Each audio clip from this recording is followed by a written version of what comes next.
ॐ गुरुर्ब्रह्मा गुरुर्विष्णु गुरुर्देव महेश्वर गुरु साक्षात् परं ब्रह्म तस्मै श्री गुरवे नमः। ॐ नमो भगवते वासुदेवाय। श्रीमद् भगवद गीता नवम अध्याय श्लोक संख्या 24। अहं हि सर्वयज्ञानां भोक्ता च प्रभुरेव च न तो मामभिजानन्ति तत्त्वेन तस्यवन्ति ते। अनुवाद। हरिओम प्रभु जी प्रणाम। ମୁଁ ହେଉଛି ଏକମାତ୍ର ଉପଭୋଗକାରୀ ଏବଂ ଯଜ୍ଞର ଭୋକ୍ତା ତଥା ସ୍ୱାମୀ। ତେଣୁ ଯେଉଁମାନେ ମୋର ପ୍ରକୃତ ଦିବ୍ୟ ଗୁଣ ବା ପ୍ରକୃତିକୁ ଜାଣିପାରନ୍ତି ନାହିଁ ସେମାନେ ଅଧପତିତ ହୁଅନ୍ତି। ଏଠାରେ ପରିଷ୍କାର ଭାବରେ କୁହାଯାଇଛି ଯେ ବୈଦିକ ସାହିତ୍ୟରେ ଅନେକ ପ୍ରକାର ଯଜ୍ଞ କର୍ମର ବର୍ଣ୍ଣନା କରାଯାଇଅଛି, କିନ୍ତୁ ବାସ୍ତବରେ ସମସ୍ତ ପରମ ପୁରୁଷ ଭଗବାନଙ୍କୁ ସନ୍ତୁଷ୍ଟ କରିବା ଉଦ୍ଦେଶ୍ୟରେ ହିଁ କରାଯାଏ। ଯଜ୍ଞର ଅର୍ଥ ବିଷ୍ଣୁ। ଭଗବତ ଗୀତାର ତୃତୀୟ ଅଧ୍ୟାୟରେ ମଧ୍ୟ କୁହାଯାଇଛି ଯେ କେବଳ ଯଜ୍ଞ ବା ବିଷ୍ଣୁଙ୍କର ସନ୍ତୋଷ ବିଧାନ ନିମିତ୍ତ ଯଜ୍ଞାନୁଷ୍ଠାନ କରିବା ଉଚିତ। ବର୍ଣ୍ଣାଶ୍ରମ ଧର୍ମ ନାମରେ ପରିଚିତ ମାନବ ସଭ୍ୟତା ପୂର୍ଣ୍ଣ ରୂପେ ବିଶେଷ କରି ବିଷ୍ଣୁଙ୍କର ସନ୍ତୋଷ ବିଧାନ ନିମିତ୍ତ ଉଦ୍ଦିଷ୍ଟ। ତେଣୁ ଭଗବାନ ଶ୍ରୀକୃଷ୍ଣ ଏ ଶ୍ଲୋକରେ କହୁଛନ୍ତି, ମୁଁ ସମସ୍ତ ଯଜ୍ଞର ଉପଭୋଗକାରୀ ଅଟେ, କାରଣ ମୁଁ ପରମ ପ୍ରଭୁ ଅଟେ। ଅବଶ୍ୟ ଅଳ୍ପ ବୁଦ୍ଧି ସମ୍ପନ୍ନ ଲୋକ ପ୍ରକୃତ କଥା ନ ଜାଣି ଅସ୍ଥାୟୀ ଫଳ ଲାଭ ନିମିତ୍ତ ଅନ୍ୟ ଦେବତାଙ୍କୁ ପୂଜା କରନ୍ତି। ତେଣୁ ସେମାନେ ଭୌତିକ ସ୍ଥିତିରେ ପତିତ ହୁଅନ୍ତି। ତେଣୁ ଜୀବନର ପ୍ରକୃତ ଲକ୍ଷ୍ୟ ସାଧନ କରିପାରନ୍ତି ନାହିଁ।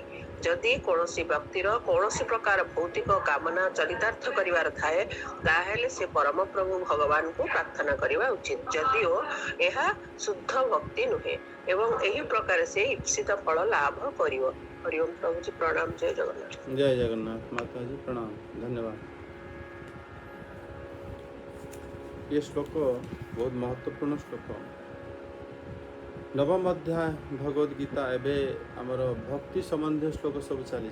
भक्ति जोग यद्यपि द्वादश अध्याय आसो, यही श्लोक श्री भगवान कहते कि अहं ही सर्वयज्ञान, माने मु ही समस्त प्रकार यज्ञर भोक्ता च प्रभु च, माने भोक्ता मध्य प्रभु मध्य, किंतु ते कौन होता है ना, माम तत्वेन न अभिजानन्ति, वो लोग मुझे तत्वरे से मते जानते ना। अतः च्यवन्ति, से कौन करती मुझे प्राप्त कराने माने करुथुआ जो रास्ता रू से च्युत हो जाते, अलग रास्ता पढ़ाते, अर्थात संसार रे प्रत्यावर्तन। माने एठी माने श्रीकृष्ण कहते कि समस्त यज्ञ मु हेली भोक्ता वा प्रभु, किंतु जो लोक मैंने एक स्वरूप जानी न था से माने वास्तव में तांकर रास्ता अलग हो जाए, तेणु से बारंबार पुनरावर्तन होता। माने एठी जो पूर्व श्लोक ना भगवान कहते कि अविधि पूर्वक से माने सबु देवता को जो पूजा करुँचा मोर पूजा होता है, किंतु से विधि पूर्वक न हो अविधि पूर्वक होता से विषय जमी जगह कहते वास्तव में माने अन्य जो देवता मानक रूप जो माने आमे माने समस्ते वैदिक यज्ञ अनुष्ठान जो माने समस्ते करती, भोक्ता प्रभु स्वामी एवं फलदाता, वास्तव में देवता पूजा कले मध्य तार भोक्ता कृष्ण ही अटंती, देवता को पूजा कले मध्य प्रभु कृष्ण ही अटंती, एवं देवता को पूजा कले मध्य स्वामी कृष्ण, एवं देवता को पूजा कले मध्य जो फल हमको मिले से मध्य कृष्ण अटंती। किंतु प्रत्येक उपासना गण तत्व तो मुझे जानते हैं, प्रत्येक माने जो माने केवल देवता मानक सहित संबंध रखते, एवं से माने प्रत्येक है गोटे चिन्ह कि आमको ये आमको देवता सहित आमर माने आम ये आवश्यक, तेणु सी ही आमर सब किछि देबे इत्यादि आम सहित संबंध रखुत बारू आम प्रत्येक उपासना जो माने करते से माने मूल कारण कि से विषय से मुंड खेलाती नहीं बा जानती ना। एभली भाव माने जिमिति जो जी सूर्यर उपासक से माने ये जानती नहीं कि सूर्य वास्तव रे जो सूर्यमिति आम सूर्य को उपासना करते एवं सूर्य आमको सब प्रकार फल प्रदान करते इत्यादि सूर्य ही वास्तव रे भगवान परमेश्वर ही अंश अटंती तांकर गोटे अलग रूप अटंती जो मानकर बुद्धि ए विषय जानते नहीं से मूर्ख कह जाए माने जेभली भाव माने भगवान नारायण ही सूर्य रूप रे आराधित होता ये प्रकार जो चिंताधारा ए प्रकार बुद्धि जी ए प्रकार बुद्धि रे युक्त है न था माने से माने कौन करती ना अन्य जो विभूति को श्री भगवान को जो पूजा करा जाए से विभूति को से माने भगवान स्वरूप बोली न जानी से माने तांको पृथक बोली भावी तांको सहित से माने संबंध खाली देखो भावना केवल एति फरक पार्थक्य कामटा सेटा करछन्ते केवल भावनाटा अलग हो जाउछि भावना माने उद्देश्य माने तांकर संकल्प अलग हो जाउछि यह द्वारा फल भी अलग हो जाए से कथा ए जगह कहुई माने जो सूर्यादि देवता भगवान विभूति एभली भाव जो माने तत्वविद से भक्तों को कृपारे जे वास्तव रे सच्चिदानंद स्वरूप मोर कृष्ण स्वरूप को से परिनिष्ठित होई सबकिछि करन्ते वा प्रदान करन्ते बा मते ध्यान करन्ते से माने वास्तव रे संसार रे माने सही ठीक रास्ता रो अवलंबन करि पारन्ते जिमिति माने उपनिषद रे कहा जायछि कि नारायणद ब्रह्म जायते नारायणद अग्नि नारायणद इंद्र जायते नारायणात् द्वादशादि आदित्याः रुद्रः सर्वदेवताः सर्वऋषयः सर्वाणि भूतानि नारायण देव समुपद्यते नारायण अप्रलीयन्ते माने श्री नारायण ही नारायण ठारू द्वादश आदित्य भगवान रुद्र सबु देवता सबु ऋषि सबु प्राणी श्री ब्रह्मदेव समस्ते श्री नारायण को ठारू ही जात अछन्ति एक कथा श्रुति रे कहिता तेणु जो माने ए विषय जो मानकर ज्ञान न थाए से माने देवता को स्वतंत्र भाव रे आमे माने अन्य को ए से विषय आमे जो जदि तांको उपासना करंती ताल तार फल ए भली भिन्न हो जाई थाए माने एठी जो मानकर माने कोनोसी प्रकार देवता विशेष को माने विष्णु को सहित समान एठी माने कहा जाय कि से माने वास्तव रे विष्णु तो भिन्न नहंते किंतु से देव माने से मानकर जो सामर्थ्य देवता मानकर श्री विष्णुकर अधीन कारण जगत रे जणी हेले प्रभु तांकर ही प्रकाश समस्त अटंते एथिरे कोनोसी माने पक्षपातिता करा जाउनी आ सेठी कहा जाय कि माने समस्तंकर जो फल देवार माने जो शक्ति मध्य से तांको ठारू ही आसी था तेणु माने श्री कृष्णंकर जो माने अत्यंत प्रिय देवता माने मध्य प्रिय आओ माने जो माने तांको भजन करंती तांको से रूप रे भजन करंती से देवता तो भिन्न होवंती ना किंतु जे तांको स्वतंत्र रूप रे भावंती कि ये ही माने भगवान तो भिन्न जेमिति असुर माने जे हिरण्यकश्यप श्री ब्रह्मदेव को तपस्या कले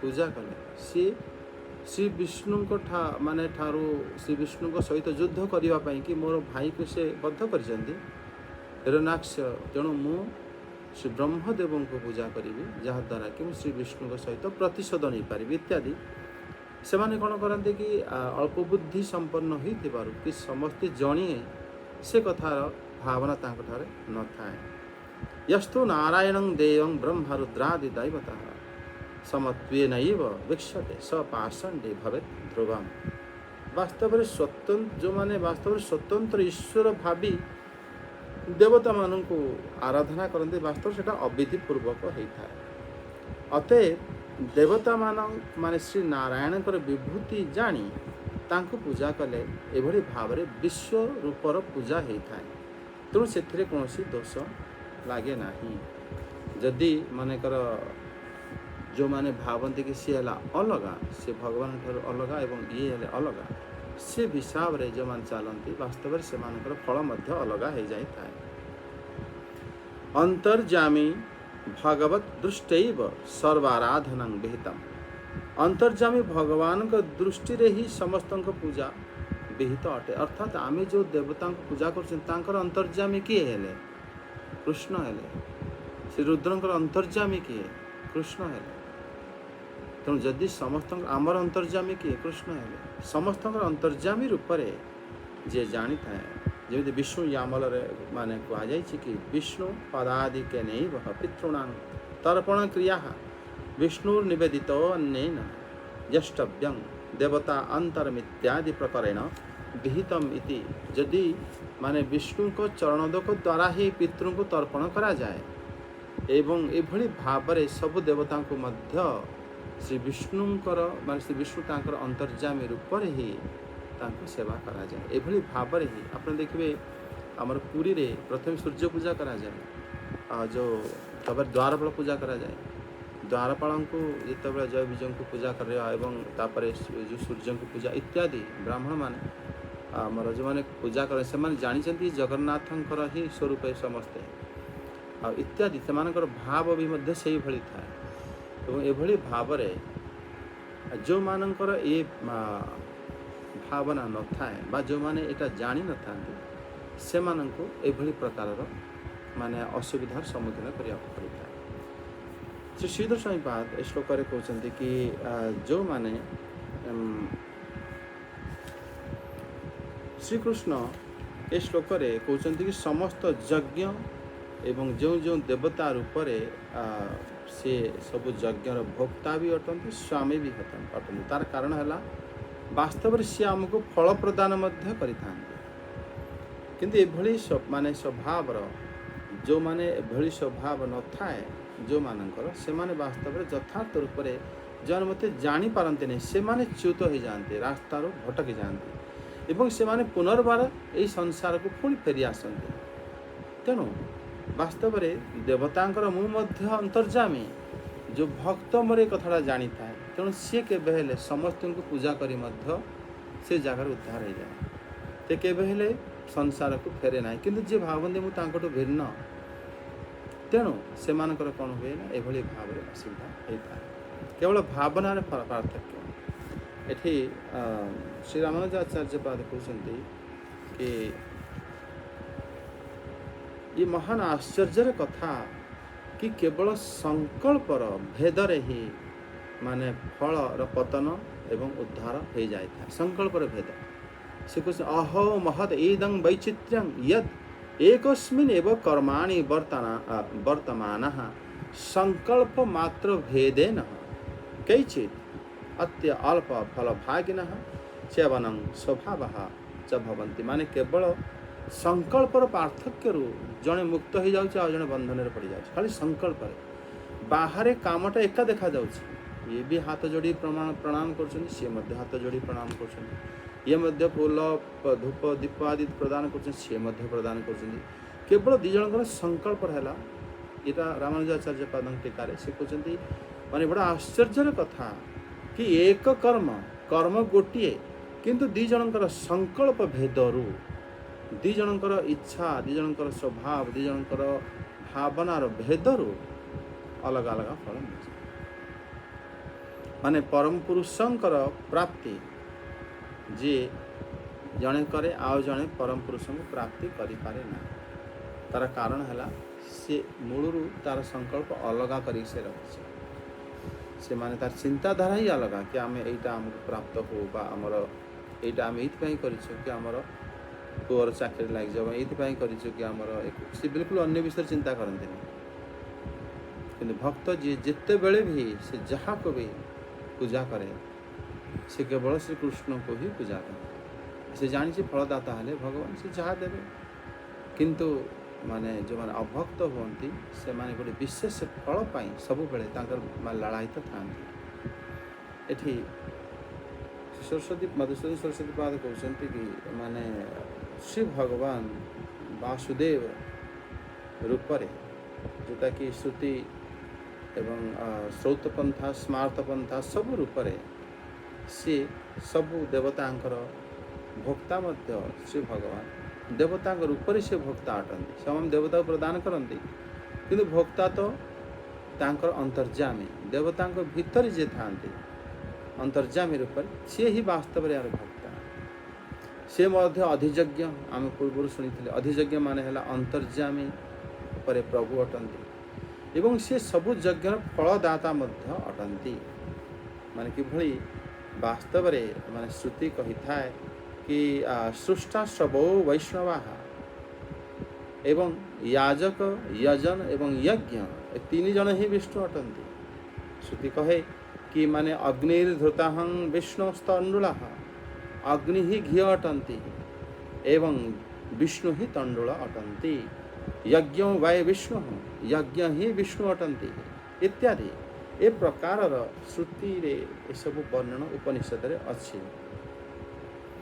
ମାନେ ଆମେ ଭଗବତ ଗୀତାରୁ ମଧ୍ୟ ପଢ଼ିଛନ୍ତି କି ଅଧିୟଜ୍ଞ ଅହମେବାତ୍ରଃ ମୁଁ ହିଁ ଅଧିଯଜ୍ଞ ଅଟେ।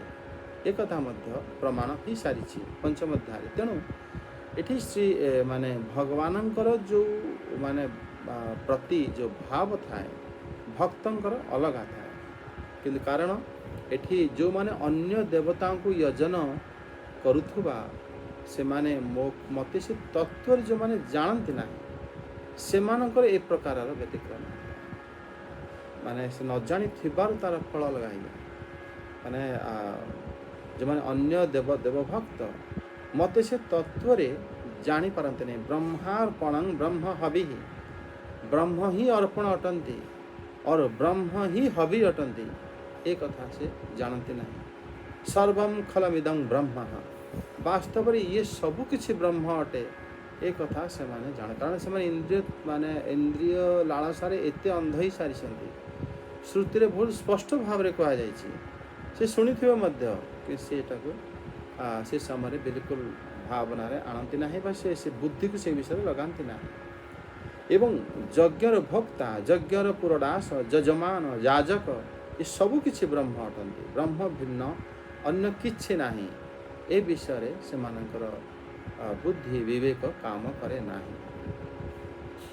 ତେଣୁ ସେ କ'ଣ କରନ୍ତି ନା ମୋର ସ୍ୱରୂପକୁ ମାନେ ତାଙ୍କର ଜ୍ଞାନ ନଥିବାରୁ ସେମାନେ ମୋତେ ଅର୍ପଣ ନ କରି ମୋତେ କୌଣସି ଜିନିଷ ଅର୍ପଣ ନ କରି ସେମାନେ ଧୂମାଦି ମାର୍ଗରେ ଦେବଲୋକ ଉପରେ ଯାଇ ଦେବତାଙ୍କର ଭୋଗକୁ ଭୋଗ କଲା ପରେ ସେ ଲୋକରୁ ପୁଣି ଚ୍ୟୁତ ହୋଇ ପୁଣି ସେ ସବୁ ଯେତେବେଳେ ଭୋଗ ସବୁ କ୍ଷୟ ହେଇଯାଏ ସେ ପୁନର୍ବାର ଏ ମୃତ୍ୟୁ ଲୋକରେ ଜନ୍ମ ହେଇଯାଏ।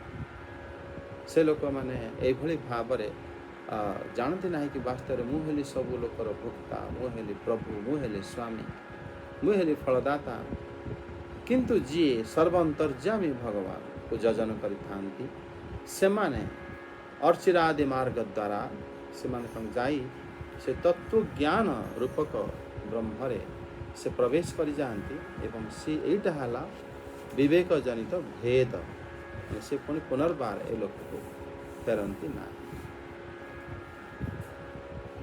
ଶ୍ରୀ ଶଙ୍କରାଚାର୍ଯ୍ୟ ପାଦ ଏ ଶ୍ଲୋକରେ କହୁଛନ୍ତି କି ଅହଂ ହି ସର୍ବୟଜ୍ଞାନାଂ ଶ୍ରୌତାନାଂ ସ୍ମାର୍ତାନାଂ च सर्वेषां यज्ञानां देवतात्वमेन भोक्ता च प्रभु एव च। श्रौत एवं स्मार्त श्रौत पंथा स्मार्त पंथा स्मार्त पंथा कर्मकांडे आ श्रौत पंथा ब्रह्म उपासक वे दुई जन जाक जो या माने यज्ञर देवता पूजा करिथांती। किंतु तांको भीतरु माने जो अधियज्ञ अहम एवात्र जोटा कि श्रीकृष्ण पूर्व कही सारी माने से अज्ञानी रूप में ही यथार्थ तत्व को से जानती नहीं कारण से होते अज्ञानी। बाकी रहिला अतः अविधि पूर्वक पूजन से माने करिथांती। फल से माने जो फल प्राप्ति करती से उल्टा ही जाए। कर्म गोटे फल अलग। तो ये जगह जमी रामानुजाचार्य पाद कहले माने ये भी यज्ञ करते से भी यज्ञ करते किंतु फल दी जन अलग। आमे कहवा कि पंचयज्ञ श्री विष्णु को पूजा करा जाए, श्री गणेश, श्री शंकर, माता दुर्गा माता, श्री सूर्य देवता एवं श्री विष्णु गणेश आदि पंचदेवता पूजा लगभग प्राय सब पूजा करा जाए। किंतु सेठी श्री विष्णु को पूजा कला बेले मध्य एथि पूजा करा जाए नहीं कि ये समस्तंकर अंतर्जामी बा ये सब समस्त भक्ता ये पूजा करा जाए आम जो संकल्प करुचु आमर माने अमुक काम पाई ये पंचदेवता भितर से जड़े एवं एभली भाव विचारधारा बुद्धि आम बुद्धि मध्य भाया हो जाए से अनुसार आम कर्मकांड पूजा करती ये फल भिन्न हो जाए। जय जगन्नाथ हरि बोल। ये श्लोक रे महात्मा माने एभली अर्थ देइछन्ति। एबे आम श्लोक 25 जदि एथरे कोनोसी अछि प्रश्न ए श्लोक रे पचार।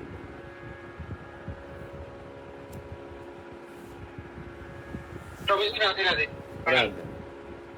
प्रभु जी जणे माने से ए सब जिंस को जानि नै माने सर्व वासुदेवमय माने भगवान समस्तकर अंतर्जामी से सब तार भाव नाही से टोटल जानि नै किंतु से भाबुची जे जगन्नाथ को जगन्नाथ हेले कृष्ण हेले राम हेले तो से को ही भगवान बोली भाबी दी किंतु से कोन को अन्य देवता को देखिले भी ताकर मन भितर से जो भाव उत्पन्न होने के ये भगवान को स्वरूप बेटा तो से ताको अवज्ञा करी चली जाउछ बा तार से बसई से ताकर स्वरूप बोली ताकर से ताकर से भाव आछ तो सेते बेले तार से भाव प्रति कोन आछो यदि से जगन्नाथ को सब कुछ भाबी नेउची तो अन्य को माने अन्य देवदेवी को ताकर से स्वरूप बोली ताकर से ताकर से भाव आछ एनी तार से माने कोन आछो माने तार ये देखो प्रभु जी प्रश्न तो बहुत सुंदर प्रश्न। एठी आपण जो कहले कि से अन्य देवता को माने सम्मान देउना से कहार की जीव जगत को सम्मान देउना कि जगन्नाथ सब किसी बोली भावी से कार्य कर चलते देख ये कह जाए ना संकल्पर भेद मनर स्थिति के भली जदि अन्य मानक ईर्षा करुँच से देवता मानक भगवान शिव को निंदा करुँच गणेश आदि देवता को इंद्रादि देवता को सूर्यादि देवता को मनरे माने द्वेष भाव अच्छी बा ईर्षा भाव अच्छी से मध्य जगन्नाथ प्रति परोक्ष भाव ईर्षा हो गला तेणु जिते बड़े जड़े ये कह जाती तत्व जिते से जान कि नहीं मो प्रभु सबु जगार अच्छा एमाने हेले मोर प्रभुंर ही गोटे अलग अलग रूप सेबे जाई तार माने जगतनाथ सी जगतनाथ को आम जगत अलग करके भजन करवा तेणु से आमको संपूर्ण रूप से आम भगवत धाम को जापारती ना बा प्राप्ति हो पारती ना। श्लोक 25 देखो कारण ये प्रश्न उत्तर मध्य आपन को आगामी श्लोक गुड़िक मिल जाव। यान्ति देवव्रता देवान् पितॄन्यान्ति पितृव्रताः भूतानि यान्ति भूतेज्या यान्ति मद्याजिनोऽपि माम्। जय जगन्नाथ। अनुवाद। हरिओम प्रभु जी जय जगन्नाथ। समस्त प्रणाम सत्संग प्रणाम। शुक 25 जो माने देवता पूजा करती से माने देवगण को मध्य जन्म लाभ करेंगे। जो माने भूत प्रेत पूजा करती से माने सही समाज रे जन्म लाभ करेंगे। जो माने पितृपुरुष को पूजा करती से माने पितृपुरुष निकट को जीवे एवं जो माने मोते पूजा करती से माने मो सहित वास करेंगे। भावार्थ जदि कौन व्यक्तिर सूर्य चंद्र बा अन्य कौन ग्रह को जीवार कामना थाए से तेबे से निमित्त निर्दिष्ट होइतिबा वैदिक विधि अनुसरण कले से ईप्सित लक्ष्य साधन करिपारिबो। ए सब वेदर कर्मकांड विभागर विस्तृत भावे वर्णना करा जाइछि। एहा परिभाषा अनुसार 10 पौर्णमासी नाम नामित। एथिरे विभिन्न देवलोक रे वास करता विभिन्न देवता पूजा विधि वर्णना करा जाइछि। ठीक सही परि व्यक्ति निर्दिष्ट यज्ञानुष्ठान करी पितृलोक प्राप्त होई पारे। सेही व्यक्ति मध्य अनेक भूत प्रेत लोक को जाई पारे एवं यक्ष रक्ष किंवा पिचास होई पारे। पिचास पूजा को डाणी विद्या कहा जाए। एपरि अनेक लोक अछंती जे माने कि डाणी विद्या अभ्यास करती एवं सेमाने भावती जे यह आध्यात्मिकता अटे किंतु यह समस्त क्रिया किंतु ये समस्त क्रिया पूर्ण रूपे भौतिक क्रिया अटे। ठीक से एक शुद्ध भक्त जे कि केवल परम पुरुष भगवान को पूजा ही करे से निसंदेह भाव वैकुंठ लोक वा कृष्ण लोक प्राप्त हुए। यही शुक्र साहाଯ୍ୟରେ अति सहज बुझा जाए ଯେ ଯଦି ଲୋକ ଦେବତା ମାନଙ୍କୁ ପୂଜା କରି ଦେବଲୋକ ପ୍ରାପ୍ତ ହୋଇପାରେ କିମ୍ବା ପିତୃପୁରୁଷଙ୍କୁ ପୂଜା କରି ପିତୃଲୋକ ପ୍ରାପ୍ତ ହୋଇପାରେ କିମ୍ବା ଡାହାଣୀ ବିଦ୍ୟା ଅଭ୍ୟାସ କରି ଭୂତ ଲୋକ ପ୍ରାପ୍ତ ହୋଇପାରେ, ତେବେ ଏକ ଶୁଦ୍ଧ ଭକ୍ତ କାହିଁକି ବୈକୁଣ୍ଠ ଲୋକ ବା କୃଷ୍ଣ ଲୋକ ପ୍ରାପ୍ତ ନ ହେବ? ଏହା ଦୁର୍ଭାଗ୍ୟର କଥା ଯେ ଅନେକ ଲୋକ ଏକଥା ଜାଣନ୍ତି ନାହିଁ। ଦିବ୍ୟ କୃଷ୍ଣ ଲୋକ ବିଷ୍ଣୁ ଲୋକ ଯେଉଁଠାରେ କୃଷ୍ଣ ବା ବିଷ୍ଣୁ ବାସ କରନ୍ତି, ଏ ସମ୍ବନ୍ଧରେ ଅଧିକାଂଶ ଲୋକଙ୍କର ଜ୍ଞାନ ନାହିଁ। ତେଣୁ ସେମାନେ ଏ ସମ୍ବନ୍ଧରେ କିଛି ଜାଣନ୍ତି ନାହିଁ। ତେଣୁ ସେମାନଙ୍କର ଅଧୋପତନ ହୁଏ। ଏପରିକି ମାୟାବାଦୀଗଣ ନିରାକାରବାଦୀଗଣ ବ୍ରହ୍ମଜ୍ୟୋତିକୁ ପତିତ ବ୍ରହ୍ମଜ୍ୟୋତିରୁ ପତିତ ହୁଅନ୍ତି। ତେଣୁ ଏ କୃଷ୍ଣ ଭାବନା ମୃତ ଆୟୋଜନ ଆନ୍ଦୋଳନ ଏ ଦିବ୍ୟ ଜ୍ଞାନ ସମଗ୍ର ମାନବ ସମାଜକୁ ପରିବେଷଣ କରୁଛି ଏବଂ ଏହି ଶିକ୍ଷା ଦେଉଛି କେବଳ ହରେ କୃଷ୍ଣ ମନ୍ତ୍ର ବା କୀର୍ତ୍ତନ କଲେ ବ୍ୟକ୍ତି ଏହି ଜୀବନର ପୂର୍ଣ୍ଣତା ପ୍ରାପ୍ତ ହୋଇପାରିବ ଏବଂ ଭଗବାନଙ୍କ ପାଖକୁ ପରମ ଧାମକୁ ଫେରି ଯାଇପାରିବ। ଦେବତା ମାନଙ୍କର ପୂଜକ ଦେବତା ମାନଙ୍କୁ ପ୍ରାପ୍ତ ହୁଅନ୍ତି। ପିତୃମାନଙ୍କୁ ପୂଜକ ପିତୃଲୋକଙ୍କୁ ଯାଆନ୍ତି। ଭୂତ ଗୁଡ଼ିକୁ ପୂଜନ କରୁଥିବା ଲୋକମାନେ ଭୂତ ଗୁଡ଼ିକୁ ପ୍ରାପ୍ତ ହୁଅନ୍ତି ଏବଂ ମୋତେ ପୂଜା କରୁଥିବା ଭକ୍ତମାନେ ମୋତେ ପ୍ରାପ୍ତ ହୁଅନ୍ତି। ଜୟ ଜଗନ୍ନାଥ। ହରିଓମ ପ୍ରଭୁଜୀ। प्रणाम माता जी, जय जगन्नाथ। ये बड़ा सुंदर श्लोक। ये श्लोक भी ये जो लास्ट जितनी श्लोक चली सब गुड़ी बहुत महत्वपूर्ण। यान्ति देवव्रता देवान, ये जगार श्री भगवान कहते कि देवता को जे पूजा करते से माने देवलोक को ही जानते। पितृव्रता को जो पूजा करते पितृलोक जानते। आ भूतानि जानती भूतेच। भूतों को जो मैंने पूजा करते से भूतलोक प्राप्त होती। मत जो मैंने पूजा करते माने ये श्रीकृष्ण कौन कहले प्रथम तो कहते कि माने तुम जहाँ को पूजा कले परोक्ष भाव से मोरी पूजा होता है, किंतु संकल्प भेदर फल अलग हो जाए। ये संकल्प भेदर किभली फल अलग हुए श्लोक से जगह कहते कि माने देव पूजक गण देवलोक तो प्राप्त होती। तार अर्थ चक्रवर्ती पाद कहते माने जेभली प्रकार श्री विष्णु को पूजार विधि अच्छी से भली विधि रे वैष्णव गण भगवान विष्णु को पूजा करते। श्रवण कीर्तन स्मरण वंदन सब भगवान विधि विषय शुणा विषय कहवा विषय चिंता करवा ये सब भगवान पूजा। अतः अन्यान्य भक्तर जो अन्य माने जो माने देवभक्त तांकर दोष पुणी कौन अच्छी ये जगार वास्तव में ये कथा सत कि देवतागण जो भगवान को देवता मान पूजार भगवान पूजा हो जाए। तेणु जो मैंने देवता मान को चाहती तेणु ताकू से देवलोक प्राप्त हो जाए। यहाँ न्याय। जदि से चाहू न था प्राप्त ही न था। तांकर इच्छा अच्छी कि आम ये देवता आम ये अमुक जिनस आमर आवश्यक तेणु तक से प्राप्त हो जाए। कथा जमी श्रीकृष्ण ये जगह न्याय भली ये कथाटा से कहते माने देवगण यद्यपि श्री भगवान बहिरंगा स्वरूपर अंश विशेष अटंते। जे पर्यंत जगत रही था से पर्यंत देवतागण तांकर लोक मध्य रही था। जिते जगत प्रलय हो जाए से माने भगवान माने गर्भ को चली जाते। से माने पुणी पुनर्बार सृष्टि जिते बड़े हुए तार विधि अनुसार पुणी सूर्य चंद्र आदि देवता प्रकट होती। मनीष प्रकट हवा पूर्व देवता माने अब आसती। कथा भागवतम द्वितीय स्कंद अच्छी।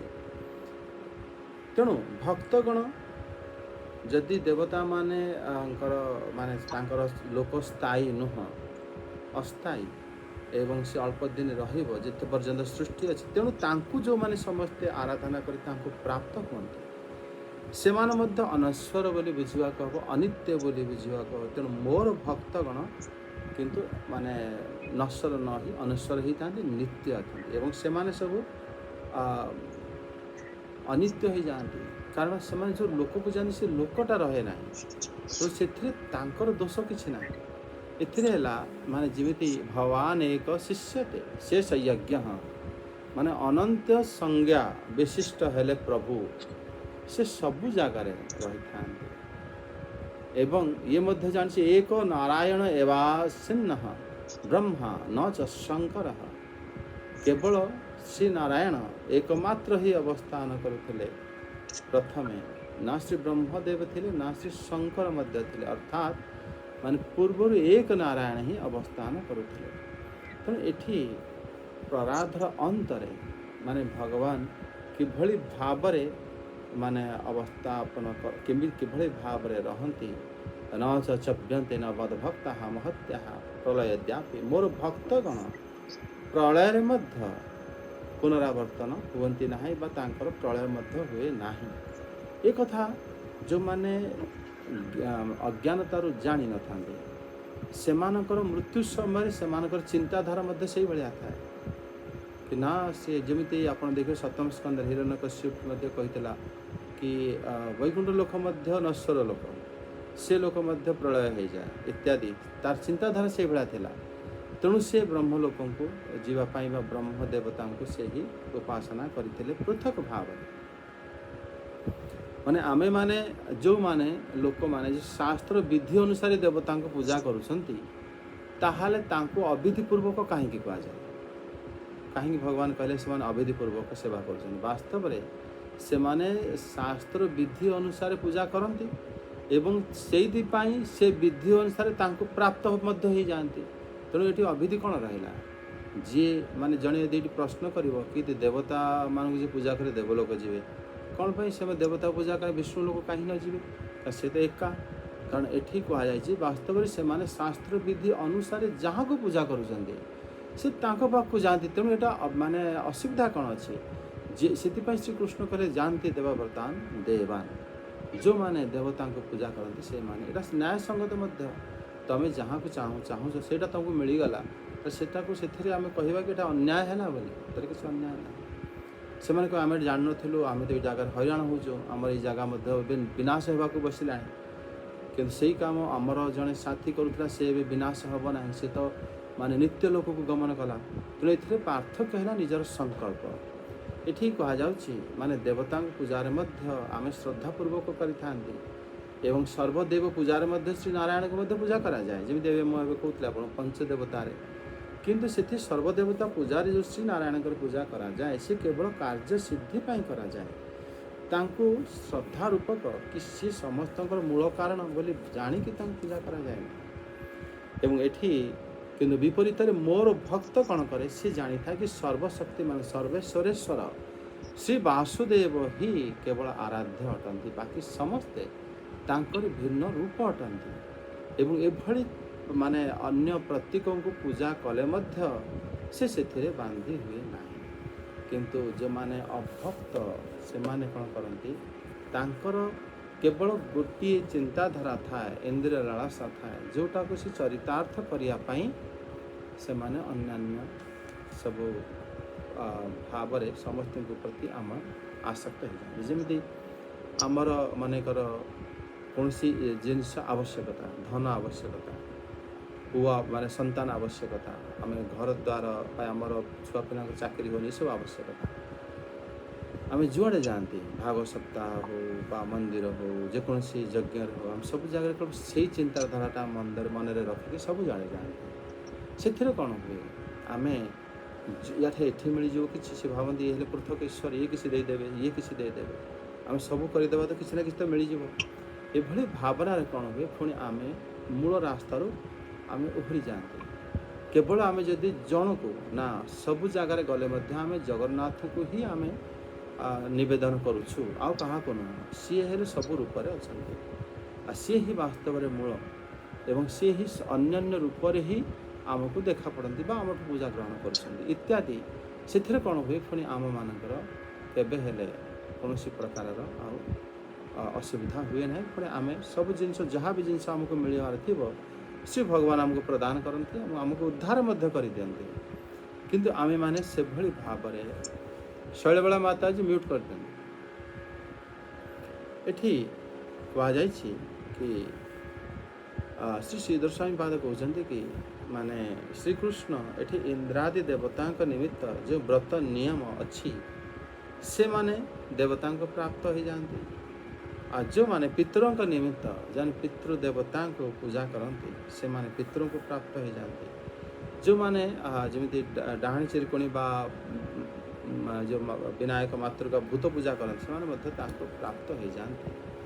କିନ୍ତୁ ଯେଉଁମାନଙ୍କ ସ୍ୱଭାବ ଏଭଳି ପ୍ରତ୍ୟେକ ଜାଗାରେ ମୋତେ ହିଁ ଦେଖନ୍ତି, ସେମାନେ ମୋତେ ହିଁ ପ୍ରାପ୍ତ ହୋଇଯାଆନ୍ତି। ଏଭଳି ଏଥିରେ ବାସ୍ତବରେ କୌଣସି ପ୍ରକାର ପକ୍ଷପାତିତ ଦୋଷ ମଧ୍ୟ ନାହିଁ। ଯେ ଯେଭଳି କରିଲା ସେଭଳି ତାଙ୍କୁ ପ୍ରାପ୍ତ ହୋଇଗଲା। ମାନେ ଇନ୍ଦ୍ରାଦି ଦେବତାଙ୍କର ପୂଜନ ବିଷୟ ସଂକଳ୍ପ ଇନ୍ଦ୍ର ଦେବତାଙ୍କୁ ପ୍ରାପ୍ତ ହୁଅନ୍ତି। ଯେଉଁମାନଙ୍କର ସଂକଳ୍ପ ଥାଏ କି ଆମକୁ ସେ ପ୍ରାପ୍ତି ହୁଅନ୍ତି। ମାନେ ପିତୃଯଜ୍ଞ ଇତ୍ୟାଦି ଯେଉଁମାନେ ପିତରଙ୍କୁ ପୂଜା କରନ୍ତି, ପିତୃଯଜ୍ଞର ନିୟମ ହିସାବରେ ତାଙ୍କୁ ସଂକଳ୍ପ କରି ସେ ପିତୃଙ୍କୁ ପ୍ରାପ୍ତ ହୋଇଥାନ୍ତି। ଆଉ ଯେଉଁମାନେ ଯକ୍ଷ ରାକ୍ଷସ ପିଶାଚ ଆଦି ମାନେ ସେମାନଙ୍କୁ ତାଙ୍କର ନିୟମ ଅନୁସାରେ ପୂଜା କରନ୍ତି, ସେମାନେ ମଧ୍ୟ ସେମାନଙ୍କୁ ପ୍ରାପ୍ତ ହୁଅନ୍ତି। ଆଉ ପରନ୍ତୁ ଯିଏ ଯଜ୍ଞାଦି ଦ୍ୱାରା ଦେବତା ମାନେ ପିତର ଭୂତ ଇଏ ବାସ୍ତବରେ ବାସୁଦେବଙ୍କର ପରମାତ୍ମାଙ୍କର ବିଶ୍ୱରୂପର ଶରୀରର ଅଂଶ ଅଟନ୍ତି। ଏଇ ଭାବରେ ଯିଏ ପୂଜା କରିଥାଏ ସେ ବାସ୍ତବରେ ମୋତେ ହିଁ ପ୍ରାପ୍ତ ହୋଇଯାଏ। ଅର୍ଥାତ୍ ଦେଖ, ପୂଜା ସେଇଟା ହେଲା କିନ୍ତୁ ଫଳ ଭିନ୍ନ ହୋଇଗଲା। ମାନେ ଅଭିପ୍ରାୟ ଏହା କି ଦେବତାମାନଙ୍କର ପୂଜା ବିଷୟରେ ସଂକଳ୍ପ ଯିଏ କରିଥାଏ ସେ ଦେବତାମାନଙ୍କୁ ପାଇଥାଏ ଏବଂ ତାଙ୍କର ଭୋଗକୁ ମଧ୍ୟ ଉପଭୋଗ କରିଥାଏ ଏବଂ ବିନାଶ କାଳରେ ସେ ତାଙ୍କ ସହିତ ମଧ୍ୟ ବିନାଶ ହୋଇଯାଇଥାଏ। ଏଇଟା ହେଲା ଯେମିତି ଆପଣ ଯେସାକୁ ତେସା, ଯିଏ ଯେମିତି କରିଥାଏ, ଯାହାର ଚିନ୍ତାଧାରା ଯେମିତି, ତାକୁ ସେଇ ଫଳ ହିଁ ତାକୁ ପ୍ରାପ୍ତ ହୋଇଥାଏ। ମାନେ ଅନ୍ତଃକରଣରେ ଉପାଧି ଯେଉଁ ତିନି ପ୍ରକାରର ଆମର ରହିଛି ଗୁଣ, ସତ୍ୱଗୁଣ, ରଜଗୁଣ ଏବଂ ତମଗୁଣ, ସେଥିପାଇଁ ମାନେ ଏସବୁ ଭେଦର ଫଳ ପ୍ରାପ୍ତ ହୋଇଥାଏ ବୋଲି ଏଠି ସରସ୍ୱତୀ ପାଦଙ୍କର ମତ। ସେ କହୁଛନ୍ତି କି ମାନେ ଅଜ୍ଞାନ ପୂର୍ବକ ଯେଉଁମାନେ ଯଜନ କରନ୍ତି ତିନି ପ୍ରକାର ଲୋକ ହେଇଥାନ୍ତି। ପ୍ରଥମେ ହେଲେ ସାତ୍ଵିକ, ସେମାନେ ବାସ୍ତବରେ ଦେବବ୍ରତ ବା ସେମାନେ ଦେବତାଙ୍କୁ ବଳି ଉପହାର ଦକ୍ଷିଣା ଆଦି ଦ୍ୱାରା ତାଙ୍କୁ ନମସ୍କାର ଆଦି ଦ୍ୱାରା ପୂଜା କରିଥାନ୍ତି ଏବଂ ସେମାନେ ଏଇ ଯେଉଁ ପୂଜା ଆଦି କରିଥାନ୍ତି ସେଥିରେ ସେମାନଙ୍କର ଯେଭଳି ମାନେ ଉପାସନା ସେଭଳି ଫଳ। ତଂ ତଥା ଯଥା ଉପାସତେ ତଦେବ ଭବତି, ଯେମିତି ତୁମେ ଉପାସନା କରୁଛ ସେଇଭଳି ମିଳିବ। ଆଉ ଉପାସକ ମଧ୍ୟ ଯେଭଳି ଭାବରେ ମାନେ ସେମାନେ ଚାହିଁଥାନ୍ତି ତାଙ୍କୁ ସେ ପ୍ରାପ୍ତ ହୋଇଥାଏ। ଦ୍ୱିତୀୟ ବ୍ୟକ୍ତି ହେଲା ରଜଗୁଣ ବିଶିଷ୍ଟ ବ୍ୟକ୍ତି। ସେମାନେ କ'ଣ କରନ୍ତି ନା ପିତୃଙ୍କୁ ପୂଜା କରନ୍ତି, ଶ୍ରାଦ୍ଧ ଆଦି କ୍ରିୟା ମଧ୍ୟ ସବୁବେଳେ କରିଥାନ୍ତି। ଆଉ ଅଗ୍ନି ଯେଉଁ ପିତରଙ୍କୁ ଆରାଧନା ପୂର୍ବକ ସେମାନେ ପିତୃ ଦେବତାଙ୍କ ମାନେ ଲୋକକୁ ମଧ୍ୟ ସେମାନେ ଗମନ କରନ୍ତି। ପିତୃଲୋକରେ ମଧ୍ୟ ସବୁ ଆମେ ଯେମିତି ଶ୍ରାଦ୍ଧ ଇତ୍ୟାଦି କରିଥାନ୍ତି, ଯେମିତି ଆମର କିଏ ଚାଲିଗଲା ପରେ ଆମେ ଶ୍ରାଦ୍ଧ କଲା ପରେ ପିତୃଦେବତାଙ୍କୁ ଆମେ ତାଙ୍କର ସଦ୍ଗତି ପାଇଁ ମାନେ ଆମେ ଶ୍ରାଦ୍ଧ ଇତ୍ୟାଦି କରିଥାନ୍ତି। ସେଥିରେ ମଧ୍ୟ ଆପଣ ଜାଣିଥିବେ ଆମେ ଭଗବାନ ବିଷ୍ଣୁଙ୍କର ଚରଣାମୃତ, ବିଷ୍ଣୁଙ୍କର ପ୍ରସାଦ ଏସବୁ ତାଙ୍କୁ ଦିଆଯାଏ ଶ୍ରାଦ୍ଧ। କିନ୍ତୁ ଯେଉଁ ଉପାସକ ସିଏ ମାନେ ମହାପ୍ରସାଦକୁ ମଧ୍ୟ ସେ ଧ୍ୟାନ ଦିଅନ୍ତିନି। ନା ଆମର ପିତୃ, ଆମର ସ୍ୱାମୀ ହେଲେ, ଆମର ବାପା ହେଲେ, ଆମର ମା ହେଲେ, ଆମେ ତାଙ୍କ ପ୍ରତି ଏତେ ଆସକ୍ତ ଥାନ୍ତି, ଆମେ ତାଙ୍କରି ପାଖକୁ ହିଁ ଯିବା। ସେ ଯେଉଁ ଜାଗାରେ ଥାଆନ୍ତି ଆମେମାନେ ପୁଣି ସେ ଲୋକକୁ ଗମନ କରିଥାନ୍ତି ଏବଂ ଇଏଟା ହେଲା ରାଜସିକ ଲୋକଙ୍କର ଲକ୍ଷଣ। ତାମସିକ ଲୋକ ସେମାନେ କ'ଣ କରନ୍ତି, ଭୂତେଜ୍ୟ, ସେମାନେ ଯକ୍ଷ ରାକ୍ଷସ ବିନାଶକ ପିଶାଚ ଏମାନଙ୍କୁ ପୂଜା କରି ସେ ଜାଗାକୁ ସେମାନେ ପ୍ରାପ୍ତ ହୋଇଥାନ୍ତି। ମାନେ ଏଠି ମାନେ କୁହାଯାଉଛି କି ଯେଉଁମାନଙ୍କର ଶୀଳ ସ୍ୱଭାବ ସେମାନେ ମୋତେ ହିଁ ଯଜନ ଯାଜନ କରିଥାନ୍ତି ଏବଂ ସେମାନେ କ'ଣ କରନ୍ତି ନା ମୋତେ ହିଁ ପ୍ରାପ୍ତ ହୋଇଥାନ୍ତି। ମାନେ ଅଭ୍ୟାସ ସମାନ ହେଲା ପରେ ମଧ୍ୟ ଦୁଇ ଜଣ ଯାକର ମାନେ ଏକା ପ୍ରକାର କାମ କରୁଛନ୍ତି, କିନ୍ତୁ ଅନ୍ୟ ଦେବତା ଆରାଧକ ଅନନ୍ତ ଫଳ ଅନ୍ତର୍ଯାମୀ ଭଗବାନଙ୍କର ଆରାଧନା ନ କରୁଥିବାରୁ ସେମାନଙ୍କର ଫଳ ଅନିତ୍ୟ ହୋଇଯାଇଥାଏ। ଅଜ୍ଞାନୀମାନଙ୍କର ଏଇଭଳି ଦୁର୍ଭାଗ୍ୟ ମିଳିଥାଏ। ଏ କଥା ବୁଝିବାକୁ ହେବ। ମାନେ ସେମାନେ ସେଇ ପିତୃଙ୍କୁ ସେ କୃଷ୍ଣଙ୍କ ମାଧ୍ୟମରେ ବି, ଜଗନ୍ନାଥଙ୍କ ମାଧ୍ୟମରେ ବି ପୂଜା କରିପାରିବେ କି ପିତୃଙ୍କର ଅନ୍ତର୍ଯାମୀ ବା ସେ ଲୋକର ଭୋକ୍ତା ହେଲେ ସ୍ୱୟଂ ପ୍ରଭୁ ଏବଂ ଯେଉଁ ପ୍ରଭୁଙ୍କୁ ସବୁକିଛି ଅର୍ପଣ ଆମେ କରୁଛନ୍ତି ବା ତାଙ୍କୁ ହିଁ ଆମେ ସବୁକିଛି ମାନେ ଆତ୍ମସମର୍ପଣ ତାଙ୍କ ନିକଟରେ କରିଛନ୍ତି, ସେ ହିଁ ଆମର ସବୁକିଛି କରିବେ। तांको उद्देश्य रे रखी आम पितृतर्पण करते उद्देश्य रे रखी आम सब किसी करते आम देखुना आम भागवत सप्ताह पूर्व भी आम यजमान द्वारा पितृपुता पिता आम कौन करती जलदान बा पिंडदान इत्यादि नांदीमुखी श्राद्ध करते से कौन करा जाए मान पितृ को आह्वान करा जाए कि आपण आसतु एवं आपण श्रीमद भागवत कथा श्रवण करते से जगार मारे राजस्विक कर्मर दोष लगे से कर्म ही तांकर मंगल कामना करा जाए से भली माने शंकराचार्य पाद कहते कि एठी जो नियम बा भक्ति देवता अच्छे माने अर्थाए देव उपासक गण से नियम रे से भक्ति करी देवता को प्राप्त हो जाते श्राद्धादि क्रिया परायण पितृभक्त माने अग्निस्वत्व आदि पितरों को प्राप्त हो जाते एवं जो माने भूतों को पूजा करती से माने से मान को प्राप्त होती किंतु मते जो पूजा करे वैष्णव भक्त अवश्य माने मुते मते ही प्राप्त होता है अभिप्राय कौन वास्तव में समान परिश्रम हेले मध्य अन्य देवता व अज्ञान कारण ही मते से प्राप्त एक कथा शंकराचार्य पद कहते कि समाने अपि आयासे माम एवं न भजन्ते अज्ञानात् सब जिनस समान हेले मध्य से माने अज्ञानतर मते भजन करते ना तेन ते अल्प फल भाज भवंती से को अल्प फल प्राप्त होता है प्रॉपर तांको ठीक भाव फल प्राप्त हो पारे ना। जय जगन्नाथ एथिरे जदि कौन प्रश्न अच्छी प्रश्न पचारि दियंतु। प्रभु जी प्रणाम।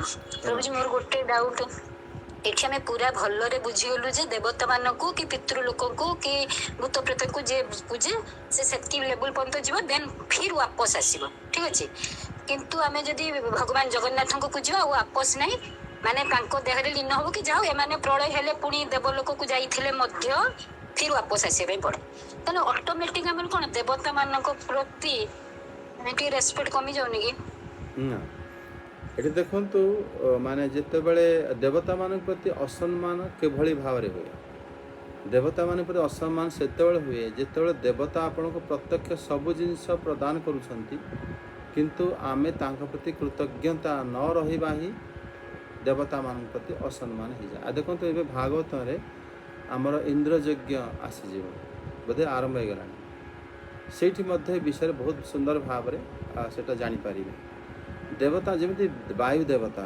एवं अग्नि देवता आमर जो माने हेले इंद्र देवता सूर्य आदि देवता से माने सब किछि करुछंती आम पाई आमे किंतु जेते बेले आपण जेमिति कहिले सेही कथा तो पूर्व कहुई आमे जेमिति प्रकाश प्रभुकर प्रश्न बोधे ये ही थिला आम श्री जगन्नाथ को जानते आम अन्य मानक आम देखुना इस्कन ने तथाकथित भक्त यही भाव में भावित होता कि आम श्रीकृष्ण को पूजा कर तेणु अन्य देवता की दरकार ना जमी जड़े जा कहला आम ठाकुर एत ठाकुर अच्छा कौन करूँ सी कहते फ्लश आउट उसको सब बाहर कर दे फेंगी दियो यही चिंताधारा माने से कौन कहते जदि माने देवता को आम निंदा यहाँ है निंदा असम्मान करवा श्रीकृष्ण को जमीती आमे जड़े गुरु माने दुई शिष्य श्री गुरुंकर दुईटी माने चरण को सेवा करने भाग कर जिते बड़े गुरुदेव गोटे चरण आउ गोटे चरण ऊपर रखीदे से जो शिष्यर से चरण भाग नाला सी से चरण को कौन कला आघात कला ये कहीं मोर सेवा पर पड़गला वास्तव से आघातटा गुरु को है से ज्ञान थिले से जानी पारि थांते जोटा हेले भी सेवा तो गुरुंकर होउछि किंतु से माने कौन करती ना देवता जमी आप कहले कि आम श्री जगन्नाथ लीन हो उद्धार हो कि देवता मान को जे करे देवलोक प्राप्त हम पलि आस या द्वारा देवता अपमान है ना कि देवता अपमान केमिति है ये तो जगन्नाथंकर स्वरूप ही आप प्राप्त होती जगन्नाथ जदि इंद्र रूपरे बा वायु देवता रूपरे बा सूर्य रूपरे बा वरुण देवता रूपरे जदि उपस्थित बा निजको से विस्तार करि न थांते ताले आमर कौन दशा होता आम केमिति जगत रे रही थांते तेणु जन को ही पूजा करा जाए सबु भावना रूपरे सबु देवता रूपरे सर्वदेवमय से सर्ववेदमय सर्वदेवमय मध्य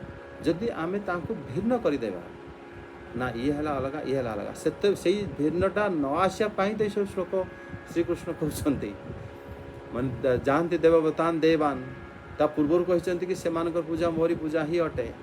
ता अर्थ कौन कहते से अर्थ है आमर संकल्प आमर विचारधारा एभली रहा उचित कि देवता माने मो ठार अभिन्न अटंती। तेणु तुम प्रत्येक जगार मत ही पूजा पूजा कर उपहार तांकरी धूप दीप ये आम जगन्नाथ ही पूजा करते।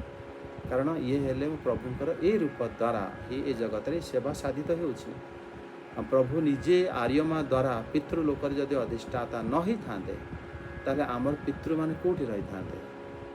तो प्रत्येक जगार से जदि इंद्र रूप से वर्षा न करें आमको वास्तव में अमृतमय जल कौट प्राप्त होता। तेणु सबु जगार से जगन्नाथ को ही महिमा मंडित करी देवता को महिमा मंडित करें।